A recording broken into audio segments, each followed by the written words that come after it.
Want to turn off captions on the Spectrum TV app? It's a simple process. First, launch the Spectrum TV app on your device, whether it's a Roku, Fire TV, Apple TV, or your mobile device. While playing content, look for the CC or Settings button, often a gear icon, on your remote or screen.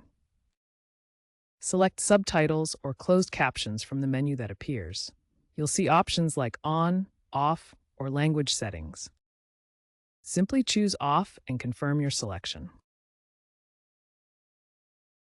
Keep in mind that for on-demand shows, you might need to repeat this process for each episode. On mobile or web versions, the path is similar. Go to Player Controls, then Settings, Subtitles, and finally Off. That's it. You've successfully turned off captions.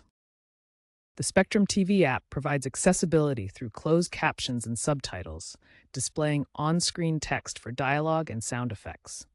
These features are designed for users who are deaf or hard of hearing, non-native speakers, or those in noisy environments. The app offers customizations like font size, color, and position. Looking ahead, AI is playing a larger role, with real-time, accurate transcriptions reducing errors. Personalization is also on the rise, allowing users to save caption preferences per profile across devices. Voice-activated caption toggles via smart home ecosystems are expected, along with interactive elements like clickable definitions. While AI enhances captions, privacy concerns are addressed with opt-in consent for caption analytics, balancing innovation with user control.